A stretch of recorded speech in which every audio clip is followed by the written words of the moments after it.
ja eteenpäin. Viikonlopun säästä meille tulee kertomaan meteorologi Matti Dunder. Se on heterologi. Anteeksi? Niin, mä oon heterologi. Lapissa vallitsee vuoden aikaan nähden aivan normaali heterotilanne. Pohjanmaalla, täällä näin. Täällä on sellaisia heteropaikkoja, alueita. Sellaisia, että siellä täällä. Iltaa kohden on täältä lännestä lähestymässä Ruotsin laivan myötä varsinainen Pride-myrsky.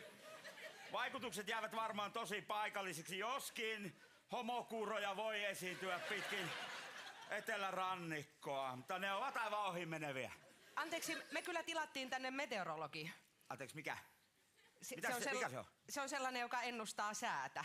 Eihän säätä voi ennustaa. No voi sitä nyt paremmin ennustaa kuin mihin toi sun juttu edes perustuu. Mulla on tämmönen homotutka. No niin, hei, katkaiskaa yhteys.